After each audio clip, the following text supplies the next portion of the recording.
Hi, this is Deborah from Media Night Radio, and I have the pleasure of having Gary Green and Charles Avarett with me for the California Music Hall of Fame, and they're both being inducted into it.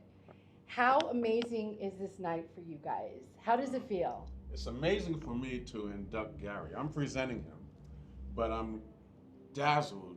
And so, well, I've always been dazzled by him. And I'm very happy that he's finally being acknowledged as one of the premier contributors to folk music in America. So, yeah, Wow. It's a great night, great day. How does it feel, Gary? How do I follow up that? I mean, how do I follow up? How do I live up to that? But this really is awesome. I mean, this is just amazing. I mean, I was listening to the sound checks out there. There are some serious rock and rollers out there. There is some real music in the house, and for this hillbilly folk singer poet to be there, I'm just blown away. So yeah, it's very cool. Absolutely. Now, how important is music in schools? In school, oh my God. Well, first of all, that's a loaded question to me. My mother was a public school music teacher. So, how important is it? Well, I grew up with it. Right. It's extremely important. And that's a great question because it's tragic right now that school budgets are cutting back on arts funds. Right. And so we have to turn to organizations like this and beg for money to put toward music programs, to put towards all of the arts programs, to put toward drama. Right. So it's extremely important. I saw a statistic recently that in the top 10 countries in the world that support arts in education, in the top 10, we're not in it. The United States is not in it. We are number 53 of countries worldwide supporting the arts in schools. It makes me crazy. Yeah, because you would think that the United States would be in the top 10. One would think. Right.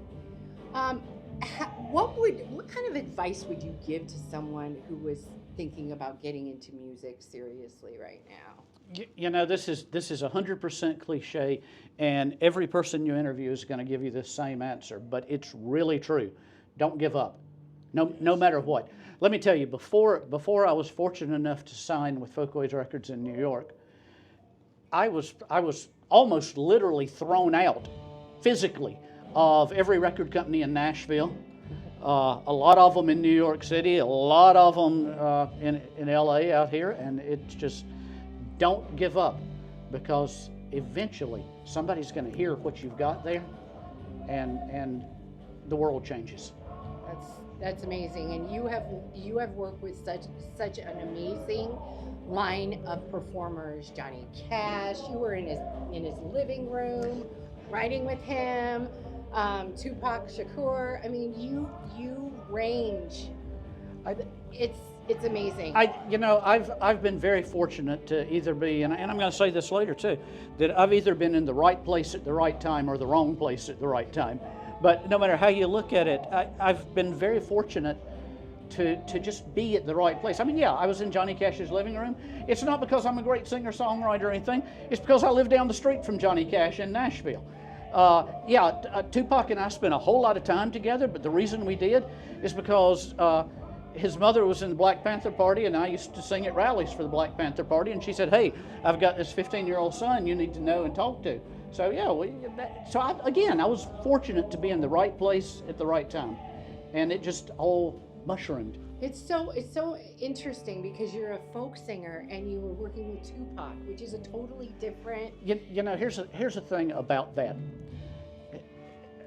When I hear folk singer, I think in the commercial sense, I think Peter, Paul, and Mary, and harmonic, nice folk singers.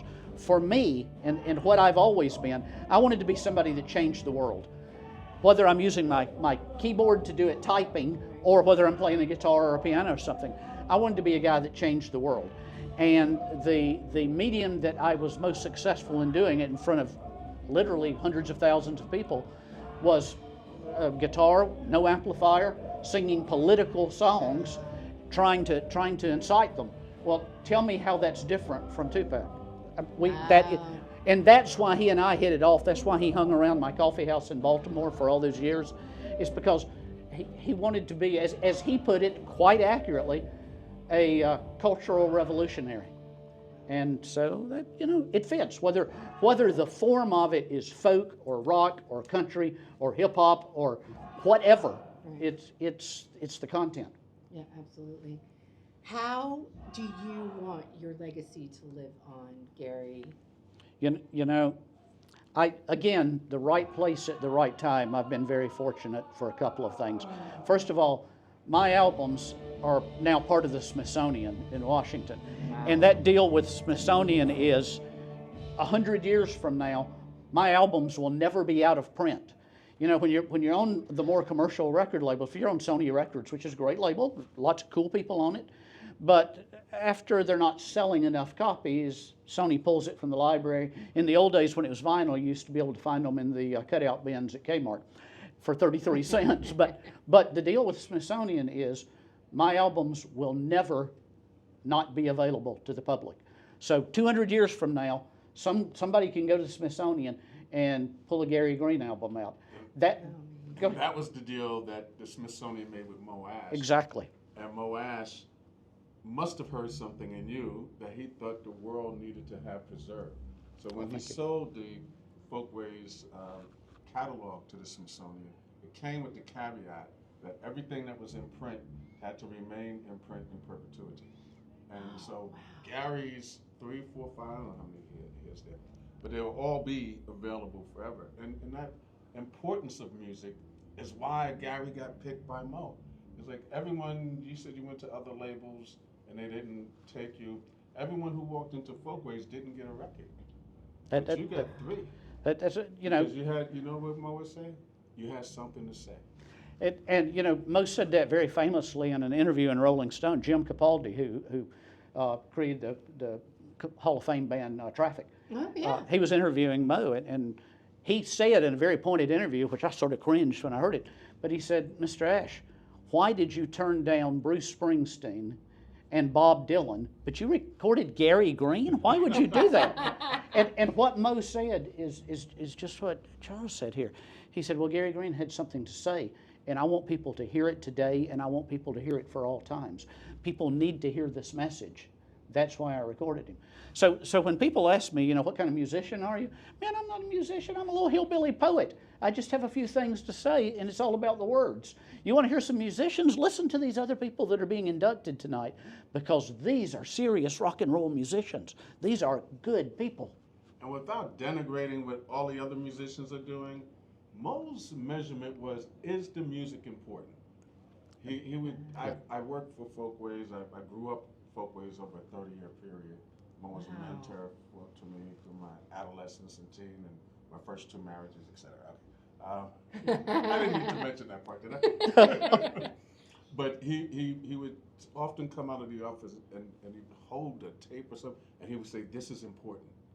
And I'm like, okay, yeah, that's important. But that was, if you are on Folkways as an artist, there's something unique that you're doing that in Mo's measurement haven't seen all these other, because he ranges from Pete Seeger to Woody Guthrie to Hetty Leadbelly, Rev Kirkpatrick. What is this young lady's name who plays the piano? Anyway, there's just so many. There's so many artists that to be pulled out from all the people coming in. I auditioned the tapes that were sent, and I threw most of them in the garbage because they're not Folkways. And people would come into the office and want to see Mo, and they walked out. But you walked in, and you stayed. And you stayed for 3 albums. That's an accomplishment. Whether you recognized it or not, Mo, he was nice, smiled, but it wasn't, I'm giving everybody a record time. Look, at that Mary time. Lou Williams is on. Yeah, right. At that time, Mo wasn't, he had signed people and he wasn't giving them advances or anything. And I must have looked like really desperate and pitiful because he wrote me a big advance check. And I didn't know that he didn't write these big advance checks. I thought, hey, it's the record business, got me an advance. And literally 55 years later, I'm talking to Charles and I was telling him this, and he said, oh my God, you got one of the checks? I mean, he must have really liked you. Well, thank you so much you. for being here, and congratulations. Thank you. It's such an honor to be here. Thank you. Thank you. Thank you.